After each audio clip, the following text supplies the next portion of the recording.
Imagine the soft hum of desert wind, a warm whisper moving across endless sands. Good evening, traveler. You've come to rest after a long day. Close your eyes, take a slow breath, and let your thoughts drift far away from the noise of today. Tonight we'll wander into a quiet, forgotten place. A city once alive with merchants and starlight, now asleep beneath the soft embrace of desert dust. This is Petra, the rose-red city, carved by hand and shaped by time. As you listen, imagine yourself beneath a violet evening sky. The air is dry, scented faintly with sand and stone. Far away, a lone bell echoes in the canyon, perhaps from a wandering caravan finding its way home. Let's walk together, slowly, into the forgotten city beneath the sands, the city that slept. Long ago, before highways and airplanes, before anyone had ever heard the word Petra, there was only wind, sand, and the echo of hooves. The Nabateans, desert traders and builders, found this hidden valley between red cliffs and decided to make it home. Imagine them arriving by night, their camels carrying silks, spices, and salt.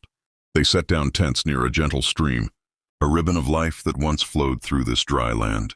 Under the stars, they lit small fires, shared stories, and planned what would become one of the world's most remarkable cities, a city not built upon the land, but carved directly into it. Each morning, the sound of chisels filled the valley. Stone met iron softly, rhythmically, a music of patience and purpose. They shaped tombs and temples, houses and altars, all from the living rock. And as the centuries passed, Petra grew quiet and beautiful, its walls glowing rose-red in the dawn light. A day in Petra. The sun rises slowly above the cliffs.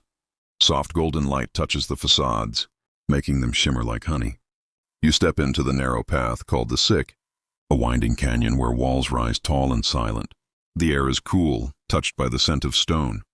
Birds call faintly somewhere above, their wings gliding between rays of morning light. You emerge into an open square. Before you stands the treasury, Al-Khazna, its columns elegant and patient, its carvings telling forgotten tales of gods and kings. But here, in this story, there is no rush, no crowd, no noise, only stillness. Perhaps you can hear the faint sound of sandals on stone, the quiet chatter of merchants setting up their stalls. A woman grinds spices. A boy carries jars of clear water from a well. The air smells faintly of cardamom and baked bread.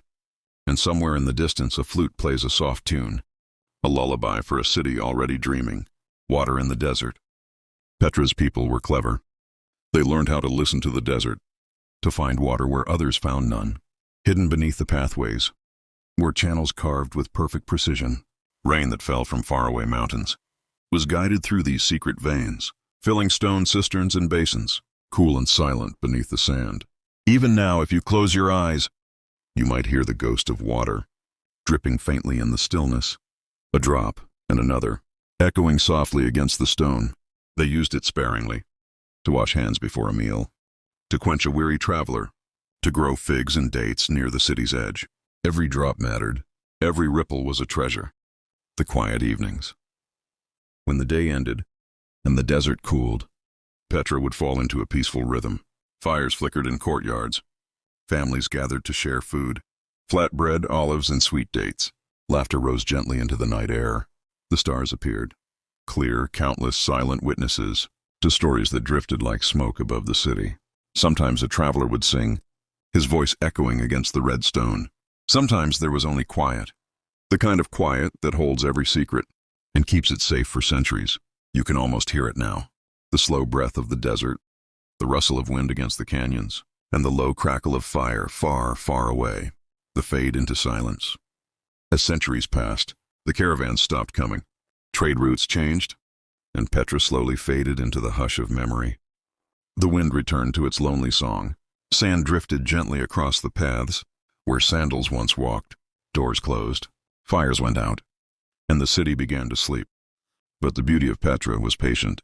It waited quietly, beneath layers of time and dust, for 1,000 years. Only the wind remembered the sound of its markets. Only the stars remembered the glow of its nights.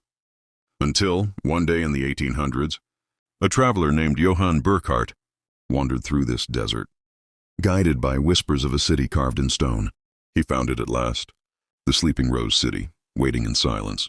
The desert sleeps again. Now Petra lives on in quiet beauty. Tourists visit, yes, but at night, when everyone leaves, The desert still remembers.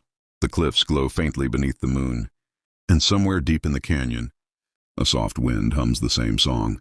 It sang 2,000 years ago. The treasury stands still, its face brushed by starlight.